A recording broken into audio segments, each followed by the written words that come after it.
both integrate. It is two completely different papers.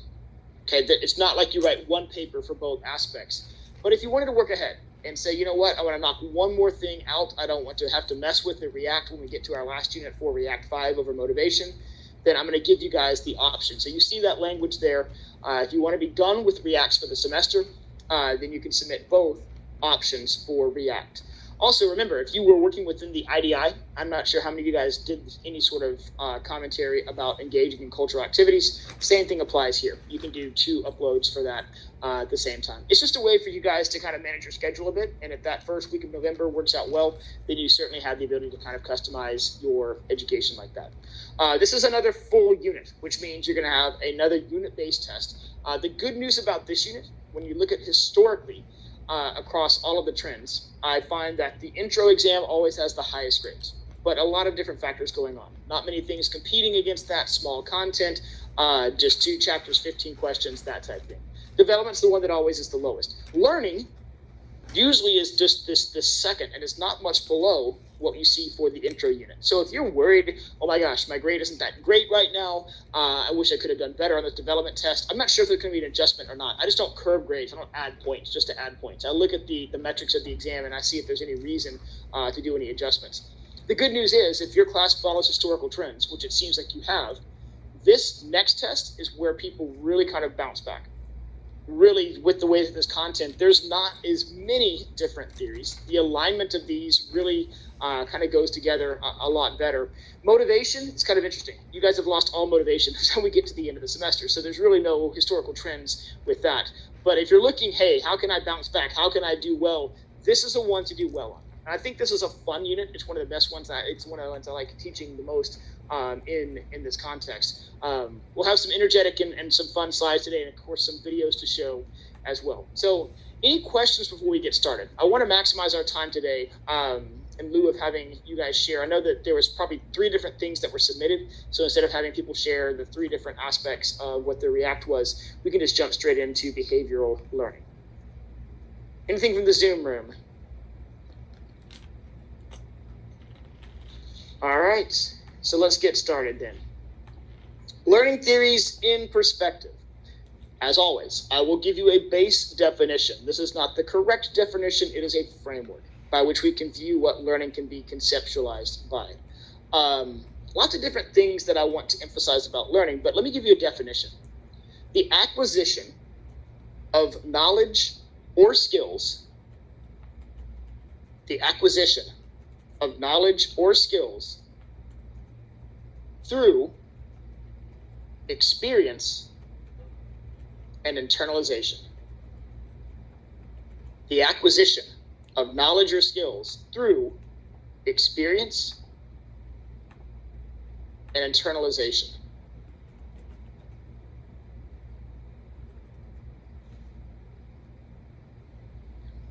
We're going to make a distinction from a qualification of learning standpoint. There's 2 E terms that I really wanted to emphasize here. Change factors. When we talk about change factors, it means that there is a relatively permanent change in a person's knowledge or behavior. A relatively permanent change in a person's knowledge or behavior.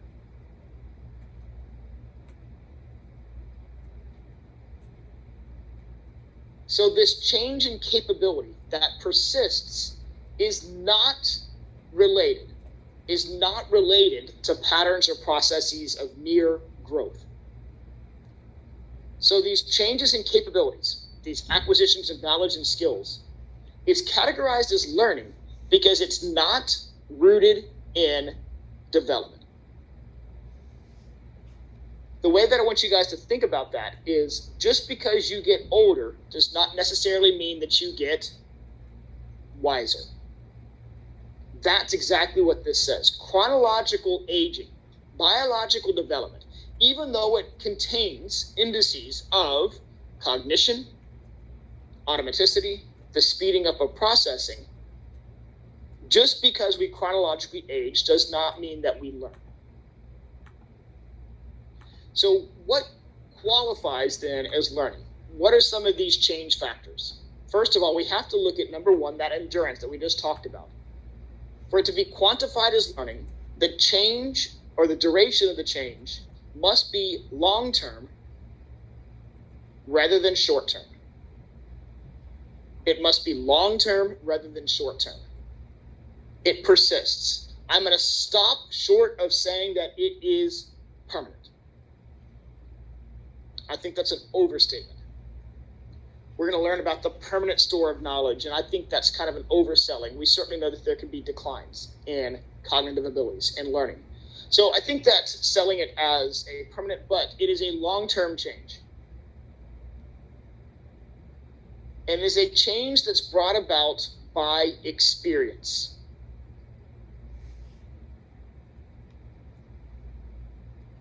A change that is brought about by direct experience. A change in knowledge due to experience. This is where we get to the difference between experience versus maturation. Maturational changes, as you recall, are spontaneous. They're specific.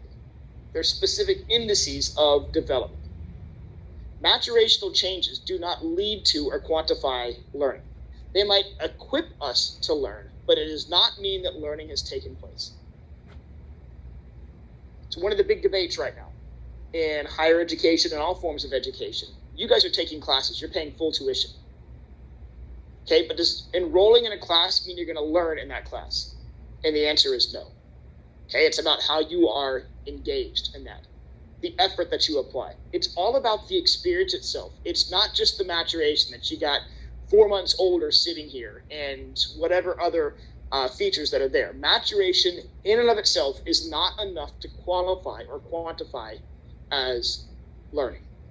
That's one of the arguments that you see against social promotion. Hey, we need to graduate this child up to the next grade because they're getting older. They're getting older. That has nothing to do with what they've learned. Argument against that. So the two things that qualify as learning is that what is learned stays in place. It's not learned if you can't access it or work with it or have any abilities that you gain from it. And it has to be derived from experience. Now, we're going to look at different types of experiences. You can learn from active learning, being in this classroom. You can learn from passive learning, receiving information. You can also learn from observational learning, not your own experiences, but others. So there's many different types of experiences. It doesn't have to be something that you personally engage in, but you have to be able to call upon that experience to quantify it as learning. So then what are the types of learning? Well, we're going to profile 3 of them. Today we're going to be talking about behavioral. We're going to spend 2 lectures over cognitive. Cognitive is unique. In fact, we're going to walk through a model for cognition that has lots of neat applications. It'll take me 2 lectures. Now, if I can do it in 1, you get a walk. I don't think I can, though. We'll see. That's incentive for me to talk fast, right? Then beyond that, social, looking at the observational aspects. But today you see behavior. So that's kind of our introduction to learning. When you look at the review, we might have just, hey, there's just a couple of things we wanted to talk about or to frame, but that's kind of what we conceive learning to be. Now, associative learning. When we talk about associative learning, this is basically the building blocks of a lot of contemporary learning theories. It is the ability of organisms to perceive relationships between events and their environment. To perceive relationships between events and their environment.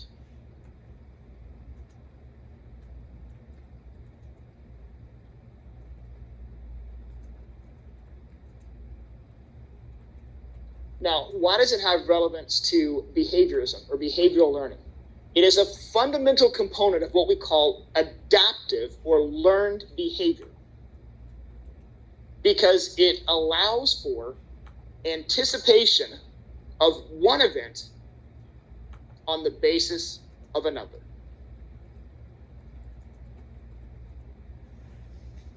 Anticipation of one event on the basis of another. Associations means how 2 things are linked together. And I've got examples over here to the right. you might have learned, and we talked about semiotic functioning in here, right? That was in our last unit, that symbols or words could take the place or represent objects. So over here on the right, you see aspects. You see the yellow square and the red heart and the orange circle. How do you learn that that word goes with that shape? It's based off its what? Placement and proximity. We learn to associate that word on the right with the shape on the left because of how it is paired together. Placement and proximity.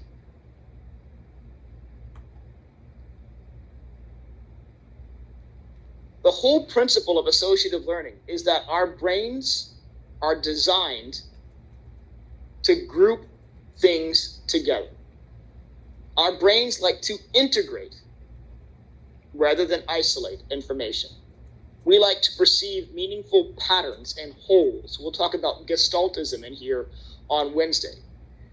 Rather than, and it roots down to expediency and efficiency, right? It's easier to remember one set of associations than it is to have three separate things: the color yellow, the square, the outline, all the different features of those diagrams up there. So you can see here, placement and proximity, I put the label of the word alpaca on the animal itself. So if you're learning what an alpaca is, and we have that definition, placement and proximity. So those are two important things. We learn to group things together, that ideas and experiences can reinforce each other, and where they're placed and how close they are to each other can facilitate the learning process, the associations. We perceive relationships between events or objects in our environment. It's adaptive because one can predict the next. And it has the organizational principle of us grouping and integrating things together rather than isolating them. But the next aspect that really built a lot of what we saw from early learning theories is known as the principle of contiguity. Now, it has everything to do with placement and proximity, but it adds in the element of time. So you can learn the relationship between square and the diagram and heart and the diagram there anytime you open a textbook or view that. But how do we learn things in real time? It's known as the principle of contiguity. And the principle of contiguity refers to things that we learn to link together based off when and the environment they occur.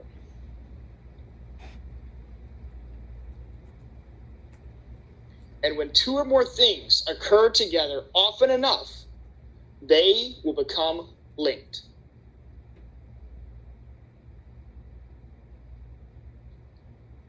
When two or more sensations or events occur together often enough, they will become linked. So therefore, the formal definition then, or a way to conceive principle of contiguity, is it is the association of two events because of repeated and proximal pairing.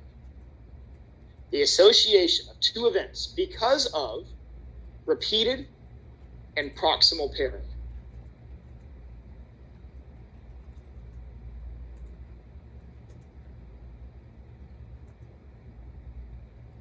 It doesn't have anything to do with the where. It has to do with what? The when. The when. W-H-E-N. Let's go back to our definition. The idea that events can reinforce each other. How do you know when one behavior is expected when you have instances of another stimulus in the environment? The principle of contiguity really shaped a lot of what we see in early learning theories. So let's get to them. The very first. Now, this is where we can use my favorite animal, the dog. Okay, we don't have any disparaging examples of cats today. We're going to be positive and talk about the positive attributes of our canine companions. Ivan Pavlov, very famous Russian psychologist, set up basically an experiment that demonstrated the powerful effect of the principle of contiguity. You probably have heard of this before. And in essence, when you look at what he set out to do, he focused on, so he's looking at behaviors. So if you go back to our early definition, change in knowledge or change in action. So here he's focusing on the actions, the behaviors, the learned behaviors. And so the entire premise of classical conditioning is that we can demonstrate automatic conditioning of involuntary responses. And underline the word involuntary. Automatic conditioning of involuntary responses. Oftentimes, these are emotional or physiological in nature.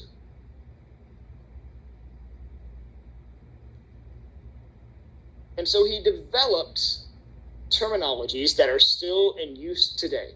Terminology being, number one, stimulus, and number two, response. We'll define a stimulus as any action or event that activates behavior. An action or an event that activates behavior.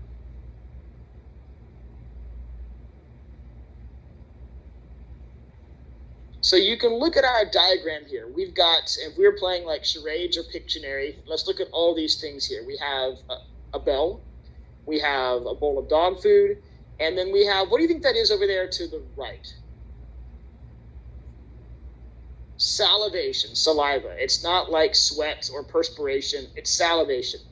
And that's what, if you look at that middle diagram, the dog food, unconditioned stimulus. Presentation of food automatically evokes what? The digestion process that your body engages in. Right now it's 5:40 something in the afternoon. I would love to go right now to Texas Roadhouse. And you know when you get into Texas Roadhouse, the very first thing you smell is kind of like the roll, and you smell the steaks cooking as well. Vegetarians is probably not as appealing to you as to some of us here. But then you pass that stand over there to the right, which has got those rolls, right? I mean, basically, it's 1,000 calories in a basket full of cinnamon butter, and I always want two. And so before you even sit down, you might have had some peanuts crunch under your feet, and you've got the cinnamon butter and the rolls, and then you get to the table and you get an appetizer. Maybe it's Texas fries, maybe it's fried pickles. Of course, you maybe have a beer or Dr. Pepper. Is anybody getting hungry right now? I mean, when you talk about stuff like that, if you think about food, even watch food commercials on TV. I think, by the way, the worst food company that advertises their products on TV has to be Sonic. I don't know why people would buy Sonic food based off their commercials. Whataburger does it right. I want that Hatch chili bacon cheeseburger like stat now. I don't know what the junior garlic bacon cheeseburger is supposed to be at Sonic. It does not look as appealing as what Whataburger does. But here's what he did. And I've got a 14-year-old beagle. Her entire existence and life is food. Food. I literally think 98% of her brain is response to food. She will, whoever has food, whatever time of the day, it is food, food, food, food, food. So if you presented her with food, and maybe even have some of you have dogs that have like bubbles, like spit bubbles on the side when they get their food because they get so hungry about that. So food produces an unconditioned response. The unconditioned stimulus of food is something that automatically produces a response. No learning is necessary. Present food and you get salivation. Now, what is the response? The response can be defined as your observable reaction to a stimulus. So the stimulus is an event that activates a behavior. Your response is your observable action to that stimulus. So the unconditioned stimulus there in our diagram, the food, automatically produces an unconditioned response, salivation. Because that dog has been given food often enough, they know that they're about to eat. They see their bowl. I've got what we call 5-circle smart dog at the house too. We have 2 14-year-old beagles, and we also have a little 2-year-old puppy. Designer diva dog, Cavapoo. He knows exactly when it's time for him to get a walk. You know what he picks up on? Me reaching for my shoes or going to where his leash is held. He's learned that behavior will lead to a response. So the unconditioned response, what happens when a dog knows he's going on a walk? Turns, circles, jumps up and down, gets excited. That's that unconditioned response. It is a physiological or emotional response. Now, ultimately, what I'm describing is he had to learn and make that association between me putting on my shoes and him going on a walk. This is where classical conditioning comes in. We have been trying to train a feral cat. I said I wouldn't talk about cats. I'm going to bring up this story. In fact, this is a story about not only cats, but also orthodontics. I didn't think I could ever fuse those two topics together, but I was really upset at my orthodontist. He told me I was going to have to wear braces for basically a year. It ended up being 3.5 years. Anyone else have an evil orthodontist like that who underestimated the amount of time you had to wear the teeth correction device? I was mad at this dude. I took senior pictures with my braces. And so I decided I was going to get back at Dr. Brown. Sorry, names redacted. Back at this individual. And I was not going to wear my retainer because that's going to show this orthodontist that, well, of course, what happened is my teeth naturally separated. In fact, I have a little gap between my teeth. Now, I don't know if you're going to be able to hear this or not, but I developed a very cool superpower. I can whistle without puckering my lips. You ready?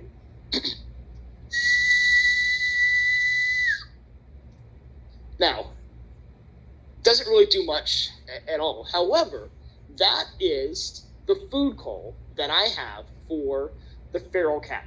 And we use it with different animals as well. And when they hear that, that cat starts running.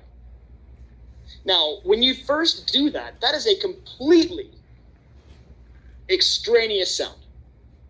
And this is what Pavlov did. He didn't use a orthodontics-infused gap between the teeth whistle. What he used was a bell. And what he did is he paired ringing a bell with serving these animals food. And he did it so often enough. Every time he rang the bell, the food was given. Every time he rang the bell, the food was given. Every time he rang the bell, the food was given. What the bell serves as is a conditioned stimulus. It is a previously neutral environmental event. It means nothing, has no relevance. It's just a noise. A previously neutral environmental stimulus that through conditioning can then evoke an action or response. That after conditioning, it becomes learned. It becomes linked. It becomes paired. Now, what doesn't change in this is look over here to the right. The response stays the same. Salivation to food is a natural body response. Salivation to the bell is a learned behavior. It is a conditioned response. It's a learned response to a previously neutral stimulus. A learned response to a previously neutral stimulus. So whether you're whistling, I'm not doing it really well. The whistle can really be piercing. I think the mask is throwing me off here. The face shield is throwing me off here a bit. But that's what he did. He set up the involuntary. Now, when I say involuntary, you don't have to think, oh, I hear the whistle, I must salivate now, and think hard about the salivation process. It's automatically induced. That's what involuntary means. And so it's how a previously neutral stimulus can be learned to be associated with existing actions and behaviors. What do we learn? We learn to link something new to an existing behavior. That's the learning process. So I've got a video, and I think one of the best ways that we can do this is really kind of demonstrate some of these features. So I'm going to go to a new share here. I just need to go to a new screen. So let me kind of exit out of this for a second. Here it is, The Office in context, but I've got to stop this to get to this. How do you guys like The Office? Okay, Dwight, Pam, Andy, all of those. So this is, this is classical conditioning in action.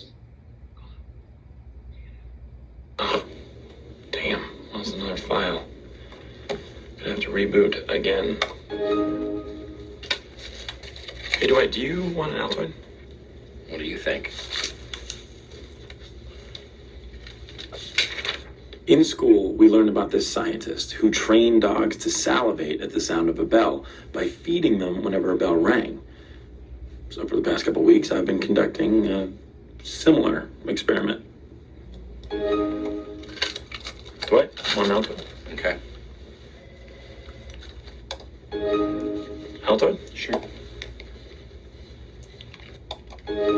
And Dwight? Good. Yes.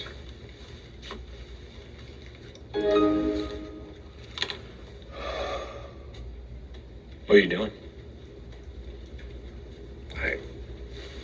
What? I don't know. Well, my mouth tastes so bad all of a sudden. All right, there you go. Now, in that example, what was the conditioned stimulus? The meat. The bell. Okay, yeah, the sound of the computer. The sound of the computer. Now, the sound of the computer was presented with what? The altoid. It was paired closely together. So the altoid did what? He's smacking, it's breath freshening and all of that type thing. That altoid is going to automatically produce that response. But he learned or Dwight was conditioned to expect the presentation of an altoid when he heard that computer reboot sound. Paired often enough, what happened? Involuntarily stuck out his hand. That's classical conditioning. Okay, using something that was previously neutral. You hear that in the office all the time, but then it became meaningful. That's classical conditioning. Now, it's useful. It's an interesting theory, but there are people who came behind it and said, well, that's all well and good. However, there are some limitations to that as well. And so this is where Skinner came along. And this is kind of where we get this leap in sophistication. Right now, we've looked at just a small slice of learned behaviors. All that's really learned here is the being able to pair something that was previously neutral to evoke an already existing behavior. What classical conditioning does is operant conditioning does, is it focuses on the learning of voluntary behavior.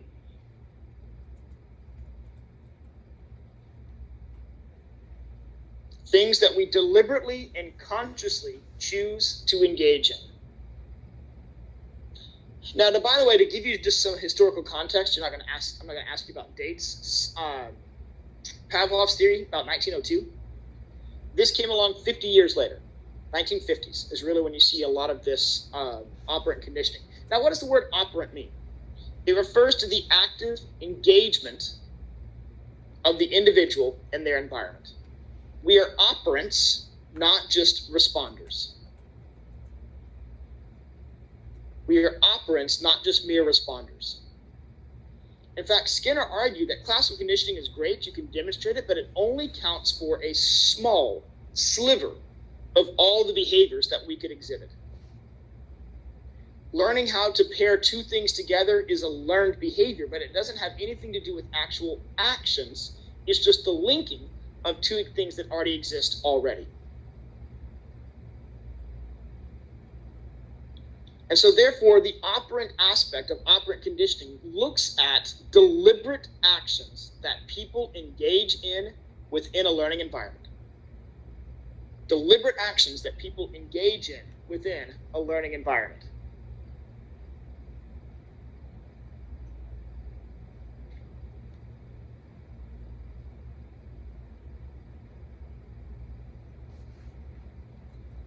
Deliberate actions that people engage in within a learning environment. So whereby classical explains how existing behavior can be paired with a new stimuli, operant conditioning explains how new behaviors might be shaped or acquired. Whereas classical looks at how existing behavior, again, we're not learning new actions. We're just adding to the types of responses that other stimuli can produce. Classical explains how existing behaviors might be paired with new stimuli.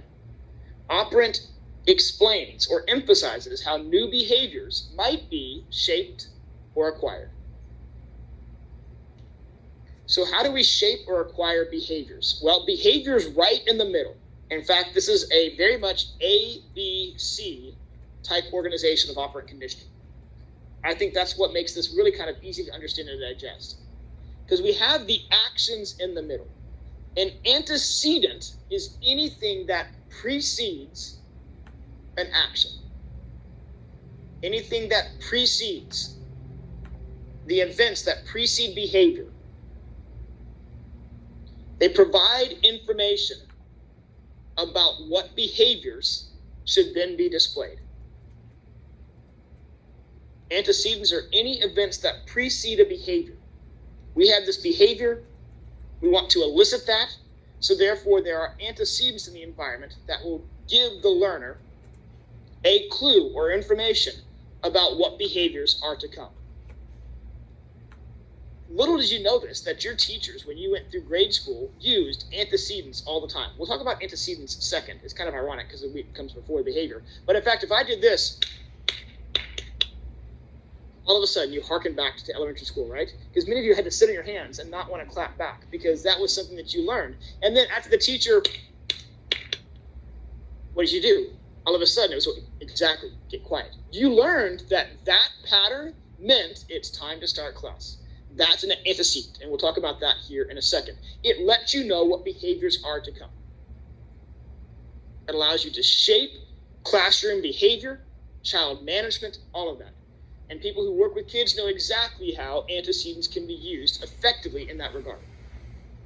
Now, what operant conditioning is most known for, and graduate students, if you choose to use operant conditioning, this is where it's going to get really fun on your projects.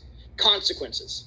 Now, one of the things I want you, when you hear the word consequences, do you have a positive or negative connotation to that word? Negative.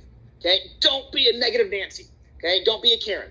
I don't think we have any Karens enrolled in this class. But what I am telling you is that consequences in the paradigm of this theory do not equate to any aspect of merit or worth. All that consequences mean is that they occur after a behavior is exhibited. After a behavior is exhibited. The label consequence has nothing to do with the desirability. There's ways to categorize that, which we'll go through here in a second. Antecedents occur before. Consequence is an event that follows an action. And the more immediate that it follows, the more powerful it will be. So let's look at consequences first. Now, if there is a question that you are going to miss on your learning test, it is on this slide. So look at the B very clearly. Look at all the features of the B. No, just kidding. There's terminology that is on this slide that a lot of people use incorrectly. Now, reinforcers. There are two types of consequences. Okay, two types of consequences. One type of consequence is known as a reinforcer. And a reinforcer in this operant conditioning is any consequence that strengthens the behavior that it follows. It strengthens the behavior that it follows, which means that we want this behavior to continue. We want this behavior to increase. We like what was exhibited. So therefore, we are going to reinforce that action. Now, there's one type of consequence that you're very familiar with. It is known as positive reinforcement. It's everyone's favorite type of consequence. Positive reinforcement is known as a good gain. A good gain. It's a behavior that we want to increase or promote, so therefore we give that individual something that they want. A desirable stimulus. It's a behavior that we want to increase or promote. So therefore, the consequence that is applied is something that those individuals or that individual wants. It's a good gain. The behavior leads to something desired. If everyone turns in the React paper, I'll give you a walk. Oh, yes, we'll do that. That's positive reinforcement. What do I want to increase? The turning in of assignments. What do I give you? Something that you want. Positive reinforcement. Now, here's where people misuse the term negative reinforcement. I'm not going to make anyone give me a definition of negative reinforcement, but I'm going to describe it through an example. this is actually known. We look at negative reinforcement as, and it kind of sounds like oxymoron, a good loss. Oftentimes, it's a good loss. Now, oftentimes when people think of negative reinforcement, they think, uh-oh, I'm being punished. Completely something different. Has nothing to do with punishment. Remember, this is a behavior we want to increase. So therefore, here's the difference. Instead of giving someone something when that behavior occurs, what do? We take something away. Say, what? How does that even work? Wait, you take something away from me, and I'm going to do that. How do you guys drive a car? Raise your hand. Let me just see. Drive a car. Okay. Now, I'm really bad about this. My wife gets on to me all the time. And so when I get into my car, I typically start and I do not put my seatbelt on. Now, does any of you have a car that will continue to ding at you until you engage in that action? It's annoying. It's persistent. It can increase in frequency. In fact, my ding in my car starts off as a ding, ding, ding, ding, ding, ding. And the more you go, the faster you go. It keeps reminding you that your seatbelt is not. Now, what do you do to get rid of that sound? What do you have to do? Click it or tick it, right? I mean, the TV. You put it on. What happens when you put it on? What goes away? The ding. That's negative reinforcement. You ever had your mom on you about something? Do your chores, do your chores, do your chores, do your chores, do your chores, do your chores. What do you have to do to finally get your mom to stop talking? Okay, you wash the dishes. You take out the trash, any of those type things. It's a good loss. It's not used that often. It's not used that often, but it can be very effective. And I hear that ding and I know, oh my gosh, I need to put my seatbelt on. But it wants to reinforce that what? That safety behavior. It's designed specifically like that. So I've got 2 video examples. I'm going to reconfigure my share again. Zoom room, I'll close out this. How do you guys like The Big Bang Theory? I confess I've never watched a single episode of The Big Bang Theory. I never watched it. I think I would love the show, but I just can't invest in something that's been like 20 years old. But Sheldon and Penny, classical example of operant conditioning.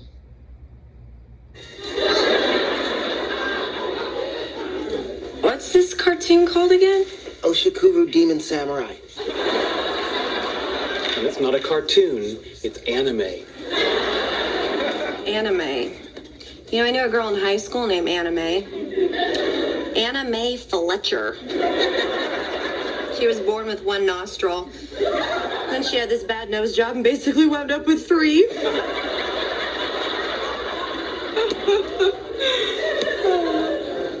You're here a lot now. Oh, am I talking too much? I'm sorry. Zip. Thank you. Chocolate? Yes, please.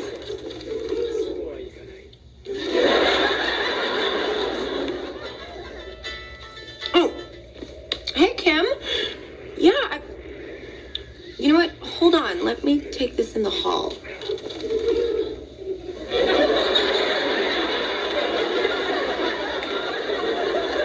You'll never guess who they got to replace me with one.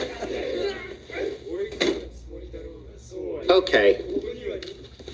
I know what you're doing. Really? Yes. You're using chocolates as positive reinforcement for what you consider correct behavior. Very good. So, positive reinforcement. Now, negative reinforcement. And when you have kids, get ready for this.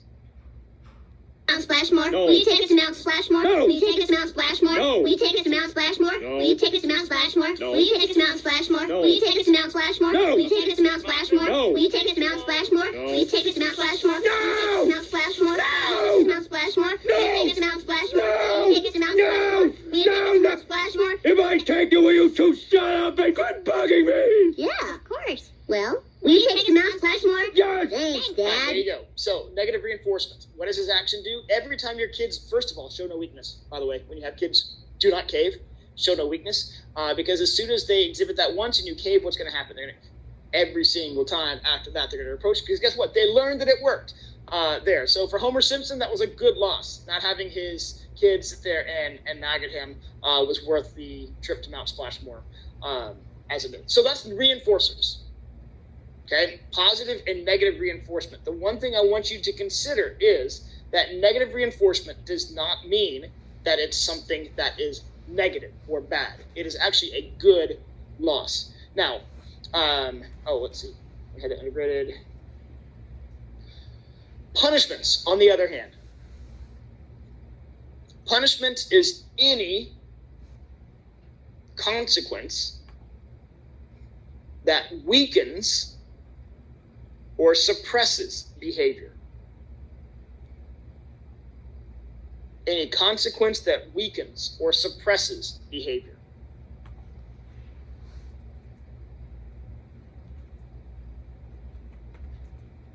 So in the context of this, we have two types of punishments. First of all, presentation punishment. This is a bad game.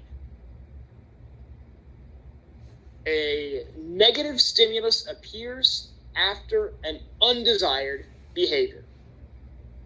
A negative stimulus appears after an undesired behavior.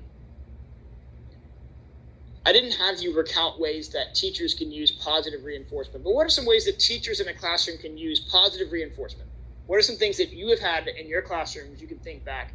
Positive reinforcement techniques. Every time an angel wings, you ring a bell, or angel gets their wing. No, I mean, every time. So treasure boxes. What did you say, Thomas? Extra recess. Oh, that was always fun, right? When you got extra recess. Other things. What? Points, good grades, perhaps. Okay, getting extra credit. So what are things that teachers can do? Zoom room. It's up to you now.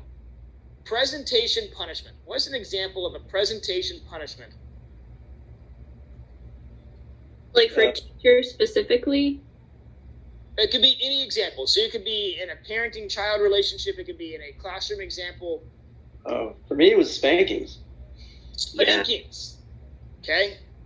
Yep. There it is. Spankings. You can't spank in school unless they're. In fact, I have a buddy who actually is in an elementary school where they have corporal punishment. So he had to actually paddle a first grader the other day because parents gave their permission. But yeah, spankings, those type things. It is a bad game.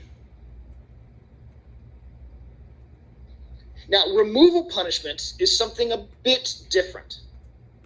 This is a bad loss. This is the removal of something desired after an undesired behavior occurs. The removal of something desired after an undesired behavior occurs.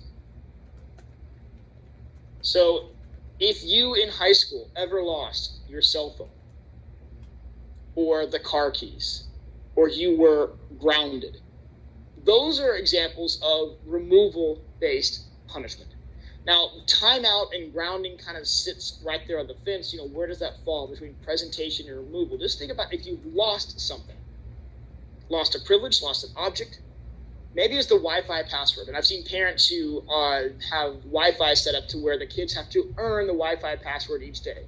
It constantly changes every single day, and so they have to engage in a certain amount of chores to get the Wi-Fi password of the day. That's more of a positive reinforcement. You do this, desired behavior, you get the Wi-Fi so you can have screen time or whatever else it is. Or conversely, you change the Wi-Fi password and you take it away. My daughter's life would be over, completely over, if that happened. But that's the difference between presentation punishment and removal punishment. So do you guys have the slide? I think you do. Is this in your slides on, this is a 4x4 categorization.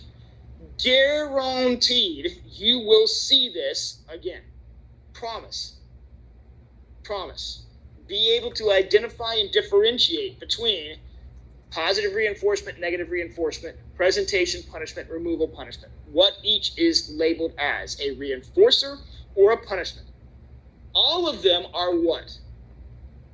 Consequences. Not all of them are negative, which is why consequences in this theory, this paradigm, are not always negative. So just make a note to come back to the slide, study it. You will guarantee see a question about this.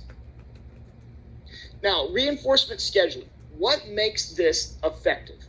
And here's where people also get it wrong. There's people who train their dogs, and in fact, I have a very creative how to train your dragon question on this next test. And when it comes to how to train your dragon, there are some hiccups that people institute. I think I've used this joke in here before. It's never too old to go back to that one as well. But reinforcement scheduling talks all about when reinforcements are given. When reinforcements are given.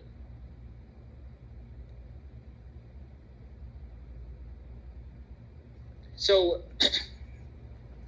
the other aspect of this, not only when, but also how often. When and how often a reinforcement is applied or given. So if it's done continuously, what that means is every instance of a behavior is reinforced. Every instance of a behavior is reinforced. I can think of many times that we've used continuous reinforcement, me and my wife as parents. Probably one of the biggest examples that we had was potty training and trying to make the connections. And by the way, it is completely true that girls are easier to train than boys with that. But you can think about how much, observation, how many prize boxes or toy chests or trinkets and gadgets and gizmos you can go through. It's a lot of expense. It's a lot of effort. It's a lot of observation. Now, that's just on a one-on-one relationship. Think about if you have a classroom full of 26 first graders and you did continuous reinforcement. Every time one of them engaged in a desirable behavior, you gave them something. Okay? I'm not saying just a toy. Maybe it's praise. Maybe it's a pat on the back. Maybe it's an affirmation statement. Those type of things there. Every single instance. Now, here's the value of continuous reinforcement. It is the quickest way to establish a connection between a behavior and a reward, or a behavior and a punishment. Either way, continuous can go both ways. It doesn't always have to be positive. If you're trying to potty train an animal, continuous reinforcement every time they have an accident in the house, you do whatever. In fact, a lot of people get this wrong, and this is where the principle of contiguity comes in. Let's just think about animal training for a second. I know college students are gone all day. So if you have an animal at your house, maybe it's a dog, and so you come home and you see an accident on the carpet. You have no idea when that behavior occurred, but oftentimes what people do is they find the dog and they're quick to spank it. Okay? Or they grab the dog and they put their nose in it thinking that that's going to... all you're doing when that happens is you're not basically punishing the actual soiling of the carpet or the accident itself. You know what you're reinforcing? That animal is now scared of you. They associate you coming home with them being in trouble. Because guess what? Principle of contiguity says those two things occur the closest together. And so therefore, instead of trying to retroactively punish, it's not as effective because they make no connection between what they did and what they're being punished for. And even dragging them over to the spot, and people do that wrong all the time. You have to catch them in the act itself for it to be effective. And that's where this continuous aspect comes in. It's the easiest way to make a connection. Here's the thing, though. People, after a period of time, no longer engage in the activity because of it being a learned behavior. They engage in the activity because they're receiving a reward. We'll come back to that point in a second. It's the easiest way to make a connection. Now, of course, it's intentional. It's every single time. It's also the one most likely to fall off once reinforcement is removed. Here's the entire premise of this slide. We can reinforce behaviors to strengthen them or weaken them. Ultimately, our goal is to have that behavior be engaged in without the need for reinforcement. The entire goal of this conditioning is, through the application of consequences, that for that behavior to be increased or to be displayed on its own, without the need for reinforcement. We reinforce up front to increase or decrease the likelihood that behavior occurs. The ultimate goal is to remove that reinforcement and see what happens. Now, with continuous reinforcement, if these first graders are so used to getting stickers every time they raise their hand, and all of a sudden they get stickers, what's going to happen? You didn't give me a sticker this time. I'm not doing it. And all of a sudden it becomes like this. It's the easiest one. It's the fastest one. Look at that word at the bottom. Extinction. Extinction means the disappearance of a learned behavior.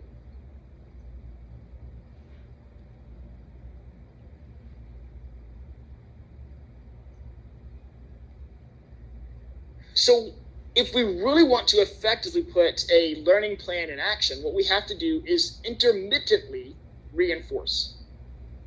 So if continuous is all, intermittent is some, but not all. Reinforce some behaviors, but not all behaviors.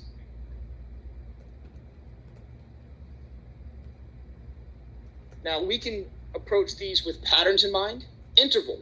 Interval refers to the time. It's a scenario in which you build up after X number of minutes has passed, then I can give the next reinforcement. It's a time contingency that you will only reinforce behaviors after a certain set amount of time has passed. So if you're a teacher working with a special education child, the first time that they have a good behavior in the morning, you reinforce it, and then you realize, all right, set the clock. After another 30 minutes, the next time they do it, I'll reinforce again. Okay, that's known as interval. Ratio. If interval is the amount of time that has passed, what do you think ratio is? And you're like, oh my gosh, we've already dealt with interval and ratio. I don't want to see these terms again. Completely different meaning here. It has nothing to do with scales of measurement. Ratio would refer to what? Is it the amount of times the behavior is performed? The amount of times the behavior is formed. Josh said it very precisely. Exactly right. Okay, the number of times. So you have this set ratio. After every third behavior, after every fifth behavior, after every 10th behavior. Again, some, but not all. Now, what we find out is that animals and kids are smart. And so ultimately, do you think that the pattern can be deduced? Sure it can. If you guys figured out in here that I gave a quiz or an attendance assignment every third class, you would start learning when to come to class and when not to come to class. You would be able to figure out that reinforcements. I used to take attendance. I don't take attendance anymore. You guys are adults. You can decide whether you want to come to class or not. It's just too much record keeping, for an older audience. But if I did attendance, it was always random. That's what variable reinforcement is. Unpredictable scheduling, having nothing to do with time or frequency.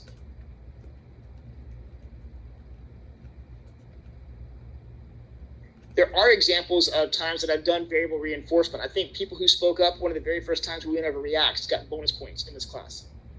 Okay, that's an infrequent occurrence. Sometimes there are bonus points given, sometimes there's not. You never know when bonus points might occur, but if I want people to keep speaking up in class, I might offer bonus points for voicing an opinion or offering up a definition variably, which means that you never know when the next time is going to be reinforced, so you always want to engage in that action.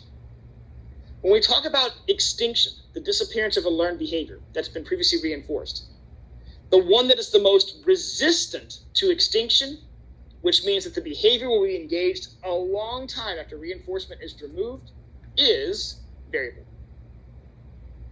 Interval and ratio are effective, but the patterns can be deduced and figured out. Variable, which is unpredictable, leads to the longest extension of the learning behavior well past when it has been reinforced.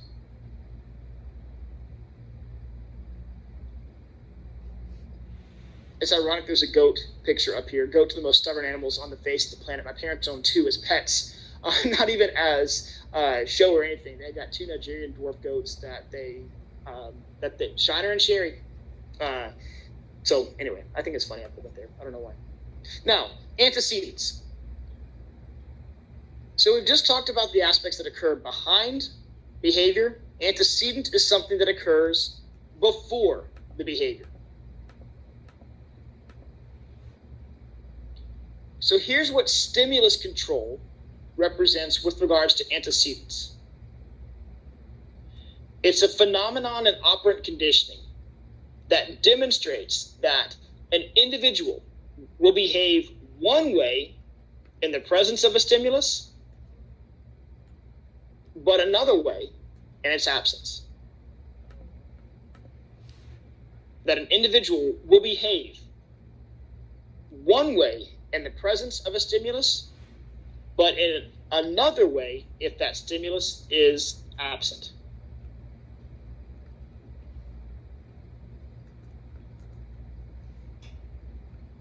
Another way to think of stimulus control is the degree to which a behavior is triggered or suppressed by a stimulus. Triggered or suppressed by a stimulus. So there's two different types of stimulus control that we can see. Cues and prompts. Let me ask you this. Has anyone ever been to the taping of a television show? A live taping? We've got one person who has. Was it a comedy? Was it a drama? What show did you go see? It was a concert. Okay, so it was a concert filmed. I had the privilege. David Letterman was my favorite late night talk show host, and I got to see Letterman filmed 3 times live.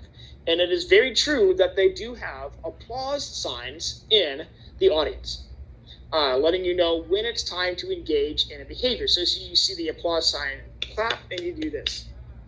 That's what a stimulus control is. In the presence of that lit up, you applaud. If it's not there, same thing with laugh tracks and other type things that go on with regards to that.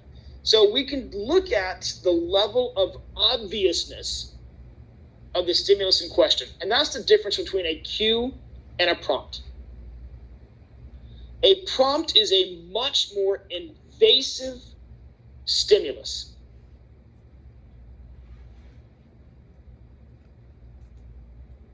A prompt can be a gesture. I was working with my daughter in her math homework last night, and she was forgetting to carry the thing. I was like, no, like right there. Okay, I'm sorry to touch your paper, Thomas, but I mean, that's one of the things. I was pointing to that. You ever had someone, you're like, get out. You don't have to say get out. All you have to do is do this. You ever had a teacher who walked in the room and did this? I mean, you look at those overt basic gestures, modeling a behavior. Here's where you're, and all those different type of things, gestures and modeling, physical. Okay, you can guide someone to do that by itself. Let me show you how to do this. This is what I expect you to do.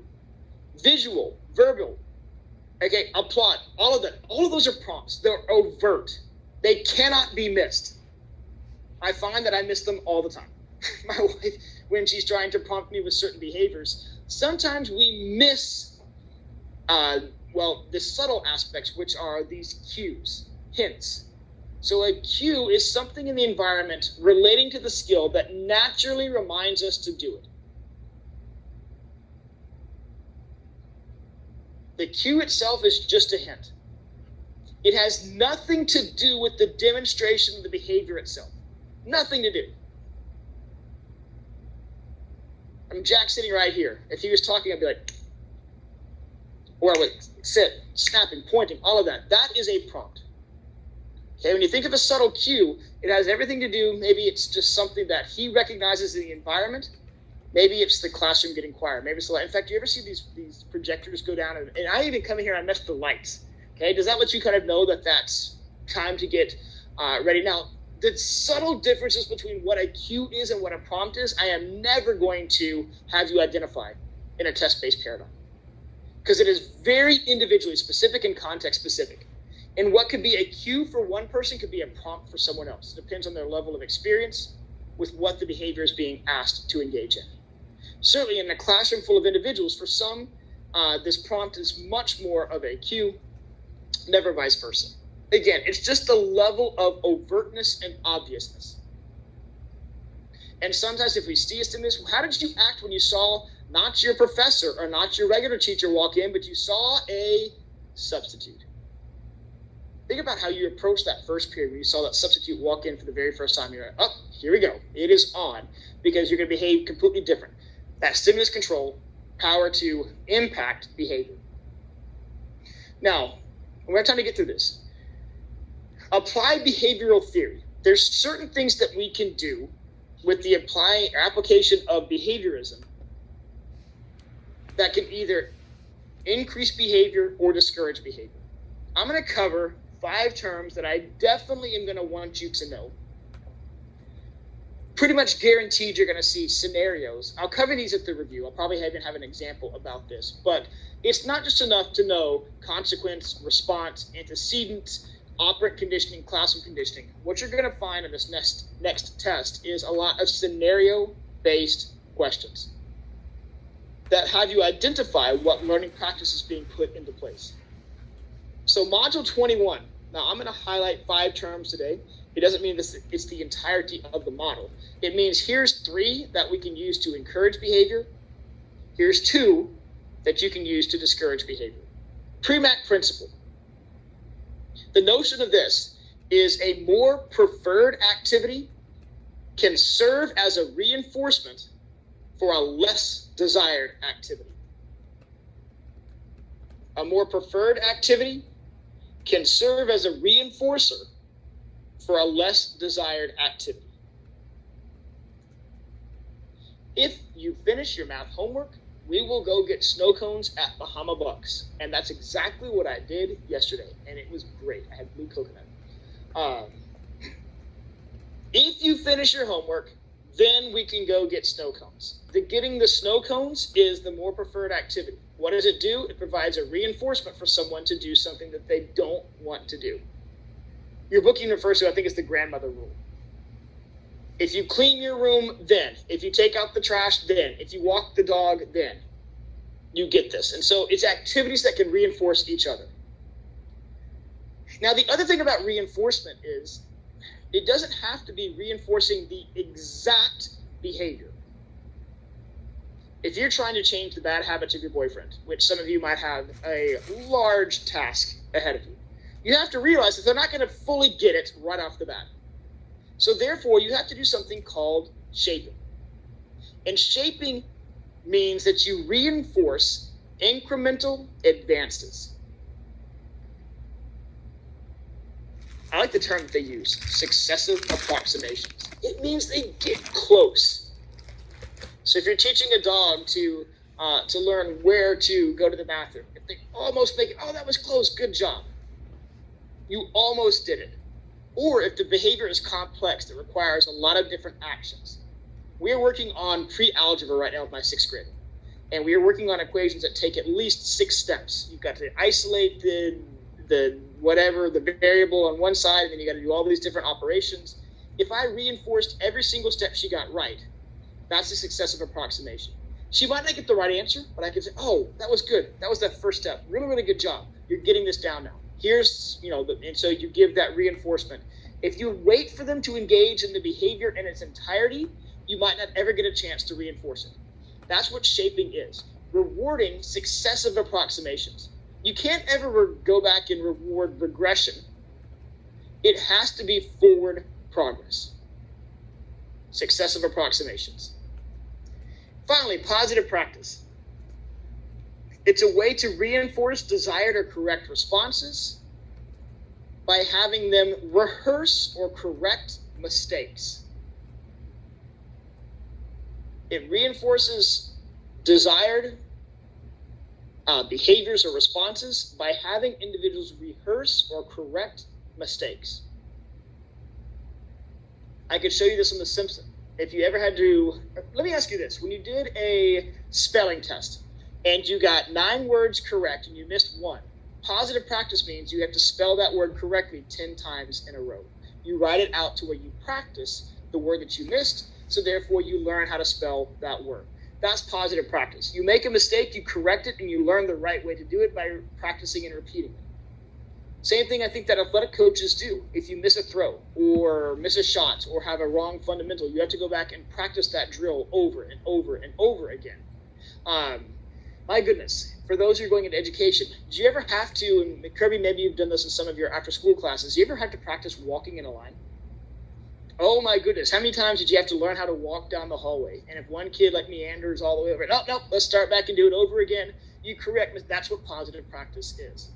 You teach someone and you reinforce by having them practice and correct their mistakes. Encouraging behavior. Now, discouraging behavior. Response cost. This is actually a cognitive portion of where people have to gauge the benefits of their action and the consequence of the punishment or negative response they'll receive. So the response cost has to do with the rationalization of the advantages of engaging in a behavior and what they're going to lose as a result. It's almost like a mental equation. Every year in the spring, Chili Fest. Chili Fest always falls around like the major, do I go to Chili Fest and fight the traffic? What am I going to get out of this, but what am I going to lose academically, monetarily? Those type of things. You have to gauge the benefits of the action and the loss that you'll receive. And ultimately, because this is discouraging behavior, the punishment has to be worse than the action itself. I see some pretty big guys in this class. At what time did you ever pass your mom in size? And your mom's like, don't do that. You're going to get a spanking. Bring it on, Mom. It's not going to hurt. Type thing. And that's that response cost aspect. Like, I'm going to do it anyway. Whatever I'm going to get's not going to be bad. It's not going to hurt. So therefore, I'm going to engage. So that response cost has to be greater. Whatever is being taken away, whatever is being administered, has to be worse, more negative than the gain that the individual is getting. Otherwise, it doesn't work. And finally, time out. Time out is defined by your book by the removal of all reinforcement. Now, time out is tricky because you can have kids who enjoy the attention that they get for being sent out of the classroom. Actually, being sent out of the classroom could be something that's seen as a reinforcement for them. So here, timeout is really kind of a tricky application. The theory is that isolation and removal is seen as a punishment, and it's the removal of all what? Stimulus and reinforcement. The reality and the practical application of that is, even when we send my daughter to her room, my son to his room, go to your room. Well, guess what's in their room? Computers, toys, a nap. If someone told you, all right, leave class right now, all right, go to your room. Done. I'm tired anyway. You have to think about what that timeout aspect really does, and it has to be something in which the removal of that really is, and the isolation of that really is something that is a negative experience for that individual. Otherwise, it is not effective. So with that said, I'm putting all of you in timeout until Wednesday. We are done for today. So enjoy your nap, enjoy your dinner, enjoy whatever else you have going on. On Wednesday, I will come back with a full breakdown of the test. If there's going to be any adjustments, I will let you know. I hope to have your reacts graded by this time next week. So I know that you submitted them. A lot of you submitted them just before class started today. So I'll try to get those back with you within a week. Grading is really piling up right now. Graduate students, I am going to hopefully have your projects graded within 2 weeks. That's my goal. You guys are next in the queue for major projects, but you have one major project in front of you, which is the disadvantage of me teaching 5 classes this semester. So I'm going to get through those as fast as I can, but I can state just by face validity of what I saw presented last week, you guys are well on your way to earning good grades there. So, all right, gang, it's been enjoyable. I will see you guys on Wednesday for lesson number 2 over cognition and cognitive learning. Dr. J, I have a question. I have an answer. Are we going to have like an info session about the learning project? Yes, that's going to be held on November the 4th, I believe. Okay. Or did I say it today? Is it today? No, you didn't say that. Let me quickly check the syllabus. I thought it's due on November. I kind of previewed it. Do you have, is the rubric, so I'm talking to my graduate students here. Undergraduate students don't have to worry about what we're saying right here. When is it due? It's due on November 4th, and we were supposed to have the info the day we were presenting. Oh, we're supposed to go. Well, I kind of covered it a bit that day. Again, it is you pick so where's my graduate students? Check in here. Let me hear you guys. I got 3 here. I heard Joshua early in the room. I hear Rashi, I think. Here. Let me get I'm here. All right, we can knock it out right now. Hold on. Let me stop the share here. All right, everyone turn on your cameras, just so I can make the face-to-face connection. We ran long when we did our presentations, but I covered a lot of the basics of what the expectation is. In essence, your job, just like with the development project, is to pick an application of learning, either behavioral learning, cognitive learning, social learning. And you'll need to document your progress. So if it's due November 4th, which is really, let's say, I think it's, 2 weeks from today? So you need to engage in, let's say, a 10-day learning project. in which today maybe you want to reinforce yourself or punish yourself. You have to come up with a paradigm of how you can put learning into practice. Now here, this has to be an individual project unless you're using each other as the basis for your learning example. So maybe you want to increase your on-task behavior. So you decide to reward yourself with Amazon gift cards every time you do an hour of studying, and you want to see how effective your grades are in that period of time. So what I want you to capture, same thing as the paper. Now this project is a different split. Your paper for development was worth 100, and your demonstration of that project was worth 20. This is a 60-60 split.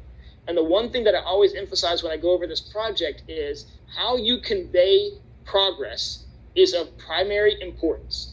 So whenever you start your project, you have to have a beginning state. Now, mind you, this doesn't have to be anything. So if we're working together on implementation of a particular learning module or an LMS system, you can have an origin state of you or somebody else. And then ultimately, at the end of the project, you need to demonstrate an end state, where this individual ends up. And you have to document any gains along the way. Remember, today we define learning as change in knowledge, change in behavior. So you have to put a plan into action. You have to have a sequence. Over the next 10 days, I'm going to, let's say you use behaviorism. I'm going to positively reinforce myself every time I do this. Or I'm going to try to decrease the amount of time that I'm on my phone. And so I'm only going to limit myself to the amount of phone. I want to see what that does. I've had students who've done weight loss before. I've had students that have tried to train an animal. I've had students that have tried to learn a new language. Last year, we had students who taught themselves calligraphy. I had a student who was getting married. She wanted to write her own invitations. And so she said, I'm going to learn how to do calligraphy through taking free online lessons. And so the way she demonstrated learning was she had the beginning stages of what she could do from a calligraphy standpoint. And then she documented after every single lesson what she learned. Now, she didn't use behaviorism for that. She used the cognitive learning theory that we're going to talk about in class on Wednesday. It might be that November 4th is fast. Let me look at the schedule and see if I can rearrange that a bit. But you need to start thinking about what you want to learn and how you're going to engage in that process. So I'll look at the calendar and see if we can push that back slightly. I don't want you to rush through something. I really think the demonstration of learning needs to take place more than 10 days. But think about what, especially because social learning is hard. You're not going to probably put anything together for social learning. But after you have this lecture on Wednesday, when we look at cognitive learning, and we're just focusing on one theory, information processing approach. But start in the back of your mind thinking about something you can put into practice. Okay, maybe it's in the context of a marriage relationship, but I'm going to do better at doing my chores. I'm going to teach a professor who has limited tech ability how to put together a course in Canvas. Now it can be someone that you're living with. It could be increasing cleanliness habits in roommates by encouraging them through positive reinforcement to do their dishes.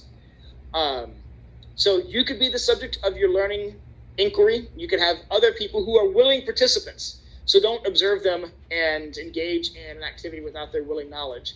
But that's the paradigm of this project. How you convey this is of primary importance. So you will need to have and you can look at the rubric.